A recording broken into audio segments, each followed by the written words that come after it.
अस्सलामुअलैकुम सामीन 28 जनवरी है। उन्वान देश दुनिया की अहम खबरें। बीजेपी लीडर और कर्नाटक के साबिक वज़ीर आला BS येदियुरप्पा की नातिन यानी नवासी डॉक्टर सौंदर्या ने खुदकुशी कर ली है। उसकी उम्र सिर्फ 30 साल बताई गई है। कहा जा रहा है कि वो जहनी तनाव का शिकार थी, यानी डिप्रेशन में थी।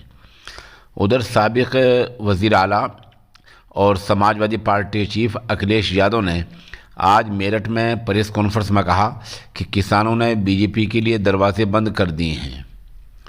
बताया जाता है कि मेरठ में अखिलेश और जयंत चौधरी से मिलने इतने लोग पहुंचे कि इनको संभालना ही मुश्किल हो गया, भीड़ ज़्यादा इकट्ठी हो गई। उधर अखिलेश यादव ने मुजफ्फरनगर में प्रेस कॉन्फ्रेंस में कहा कि उनकी पार्टी की सरकार आने पर 300 यूनिट तक बिजली मुफ्त मिला करेगी।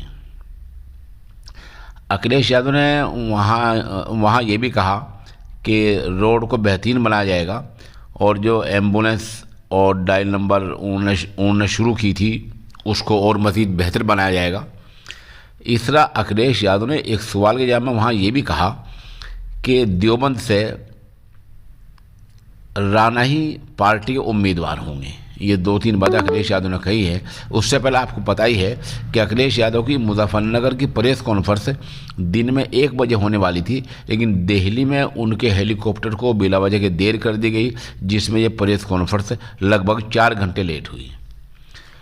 उधर हरियाणा से खबर आ रही है कि बारिश में ख़राब हुई फसल के मुआवजे को लेकर हरियाणा के शहर सिरसा में किसानों ने धरना शुरू कर दिया है। ट्राई ने मोबाइल कंपनियों को आदेश दिया है कि रिचार्ज की वैलिडिटी अब 30 दिन हुआ करेगी। फ़िलहाल जो आपको कंपनी रिचार्ज करती हैं और जो रिचार्ज की वैलिडिटी यानी मुद्दत देती हैं वो सिर्फ 28 दिन देती हैं। अब ट्राई ने सख्त आदेश दिए हैं, सख्त हिदायत दी हैं कि कोई कंपनी 28 दिन वैलिडिटी नहीं देगी। वैलिडिटी यानी मुद्दत रिचार्ज की पूरे 30 दिन हुआ करेगी। महाराष्ट्र से खबर मिली है कि एक दिन में कोरोना से 103 मौतें हो गई हैं। उधर आपको पता है कि आज बिहार में बंद रहा है और बिहार में तलबा उम्मीदवारों ने रेलवे भर्ती बोर्ड में घपले को लेकर ये बंद किया है और अभी मामला हल होता दिख नहीं रहा है। गैर मुल्क से खबर आ रही है कि पाकिस्तान में PUBG गेम खेलने के बाद एक लड़के ने माँ बहन और भाई को मौत की नींद सुला दिया है। ये लाहौर में हुआ है। उधर जमात इस्लामी और सिंध सरकार के दरमियान मुआहदा हो गया है। मुफ्ती मुनीब ने इसका खैर मकदम किया है।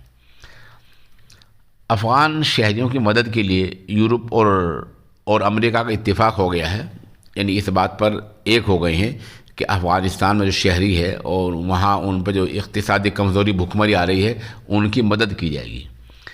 उधर जर्मन से खबर आ रही है कि बेटे की इज्जत लूटने के इल्ज़ाम में बाप को 10 बरस की कैद की सज़ा हुई है। ये चंद खबरें थी। यही